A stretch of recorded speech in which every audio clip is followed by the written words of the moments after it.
Bueno, buenas tardes. Vamos a ver el tema patrimonio neto a partir de hoy. Vamos a recordar algunos conceptos que ya vimos en la ocasión anterior. En primer lugar, vamos a ver la bibliografía. Bueno, aquí tienen la bibliografía que nosotros vamos a sugerir para el tema, que seguramente el año pasado ya hemos visto esta bibliografía de Chávez Paredes Acuña. Lo que pasa es que este año vamos a profundizar algunos aspectos que el año pasado no se vieron en fundamentos. También vamos a tener que ver la Ley General de Sociedades. Ahí tienen los artículos detallados, la RT17 en esos puntos que están detallados y RT16 en esos puntos detallados. Recordamos un poco que la ecuación contable estaba conformada, sobre todo la ecuación contable estática, estaba conformada por estos tres elementos: activo, pasivo y patrimonio neto. Es decir, que el activo era igual a la sumatoria de pasivo y patrimonio neto, donde en el activo representábamos a los bienes y derechos de la empresa, en el pasivo las obligaciones con terceros, y en el patrimonio neto distinguíamos de dónde estaban, digamos así, formado el patrimonio neto, primero con los aportes de los propietarios y luego con el funcionamiento del ente en los resultados acumulados. ¿Qué es el patrimonio neto entonces? La parte residual de los activos de la entidad una vez deducidos todos los pasivos. Es decir, que digamos que es la parte que le queda a los dueños de la sociedad o del ente. Cuando nosotros estamos presentando estados contables consolidados, agregamos a ese concepto de activo, pasivo, patrimonio neto el punto de vista desde el cual se hace la exposición. Si es desde el punto de vista del ente, de la entidad, todo el conjunto económico, o sea, la sumatoria de los balances de todas las sociedades que conforman el conjunto económico, va a ser presentado en la misma forma que presentaríamos un balance individual: activo, pasivo y patrimonio neto. Ahora, en el caso de estados consolidados también, cuando el punto de vista es desde del propietario, el propietario quiere distinguir desde el conjunto económico la parte que es de él de la parte que es de terceros. Por eso, cuando expone la sumatoria de los estados contables en el consolidado, lo que hace es separar la parte de los accionistas no controlantes en el capital de la sociedad controlada. Entonces hay una tercera división, digamos así, una nueva división de la ecuación patrimonial, que dice que el activo es igual al pasivo más la participación minoritaria de los socios no controlantes más el patrimonio neto de el conjunto económico representado en el estado contable consolidado. Bien, partidas que forman patrimonio neto son formas de autofinanciar el ente. Entonces, ¿cómo financiamos el ente? Bueno, por supuesto, hay veces que cuando nosotros financiamos con nuestros propios recursos, acuérdense que la financiación del activo puede estar dada por el pasivo más el patrimonio neto, así con lo que le debemos a terceros más lo propio. Pero cuando nosotros decimos, a ver, ¿cuál es la parte propia de los dueños en toda esta cuestión? Entonces vamos a tener que verificar cuáles son las formas de financiar. Las formas de financiar son a través de aportes. Si los dueños ponen la plata y compran las cosas de la entidad y la entidad funciona. O a través de la reinversión de resultados, es decir, que si tuvieran ganancias no se las llevan en el bolsillo, las dejan invertidas en la empresa o parte de ellas, y eso sirve para que el ente siga funcionando con recursos propios también. Bien, ¿cómo son los componentes de la rubro del patrimonio neto? Vamos a recordar un poquito. Capital, en la parte de acuerdo al origen, separamos aporte de los propietarios y resultados acumulados. En la parte del aporte de los propietarios tenemos las siguientes cuentas: capital suscripto, que es el dinero que pusieron y en términos nominales, ya vamos a ver después en más detalle. Ajustes del capital, que es la reexpresión monetaria de ese capital suscripto por los titulares, de acuerdo en los procesos de desvalorización monetaria. Aportes irrevocables y primas de emisión, que son conceptos que vamos a ver a partir de este desarrollo. Después, ganancias, los resultados acumulados tenemos ganancias reservadas, es decir, que son beneficios retenidos con un fin específico. Entonces, esos resultados retenidos con fin específico puede ser por obligación legal o por disposición, digamos así, del estatuto o por disposición de asamblea.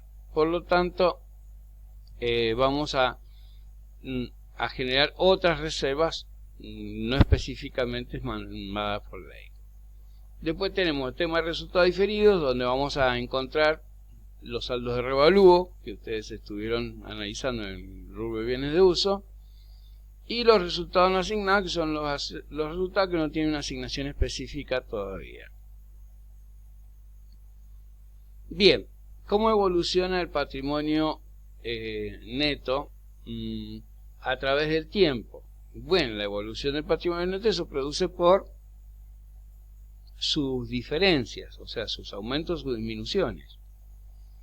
Y esos aumentos o disminuciones pueden estar dados desde el punto de vista del capital financiero a mantener solo por las transacciones con los propietarios, con nuevos aportes o con retiro a través de dividendos que se retiran de utilidades, o a través de reducción de capital, que también vamos a analizar en este curso, y resultados de un periodo, que pueden ser resultados positivos o negativos, o sea, pueden ser ganancias o pérdidas. Las ganancias, por supuesto, aumentan el patrimonio neto, las pérdidas lo disminuyen. Bien, ¿qué pasa con los aportes? Cuando un socio o un conjunto de socios se compromete a hacer aportes, ¿qué debe hacer? ¿Cómo lo materializa? Entregando recursos, es decir, entregando elementos, bienes, dinero, créditos, transfiriendo inversiones, etcétera, o cuando le prestan servicios, o cuando se hacen cargo de deudas del ente. Los socios de su propio bolsillo se hacen cargo de deudas del ente, o hay veces que son acreedores del ente y le condonan el crédito al ente. Son formas distintas de hacer ese aporte.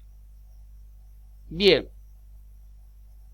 los retiros, ¿cómo pueden estar materializados?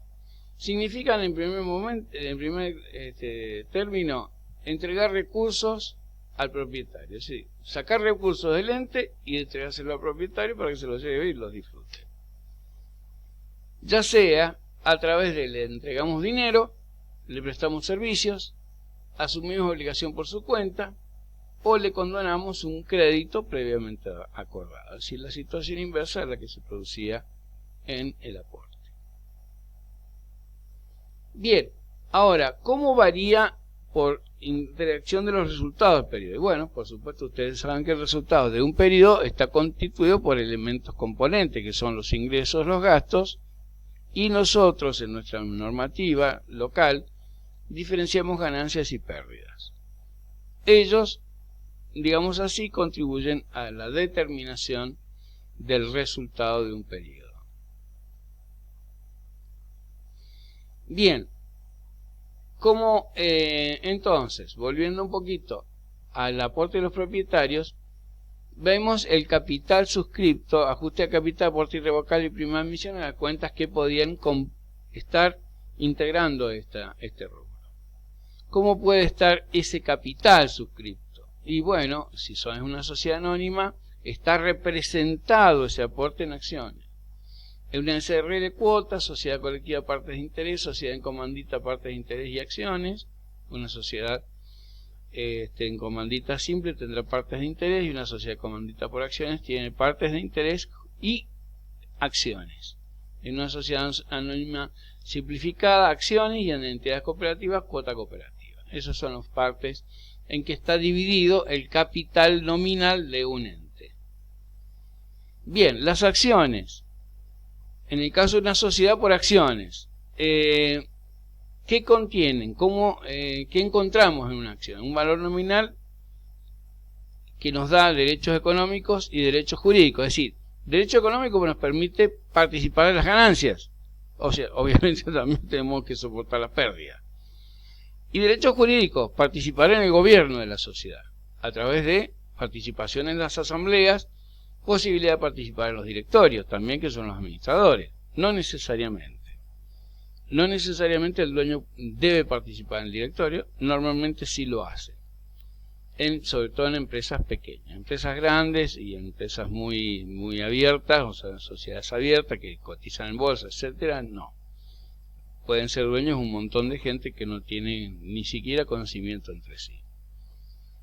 El caso del valor de cotización, el caso de que las acciones se coticen en mercados, digamos así, de valores, entonces que tengan cotización pública y conocida, entonces vamos a tener distintos valores de cotización que pueden ser a la par, sobre el par y bajo la par.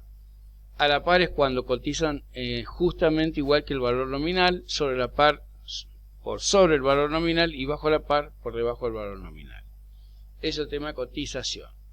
También podría cotizarse en negocios específicos, pero sin tener el mercado conocido y sin tener cotización pública. Simplemente emerge de un negocio privado entre las partes. Ahí podría también tener un valor de cotización, pero ya no es lo que habitualmente identificamos como cotización de acciones, porque lo hacemos solamente con acciones que cotizan en bolsa. Bien, luego aquí tenemos el formato de una acción, como ya lo tuvieron en las filminas del año anterior.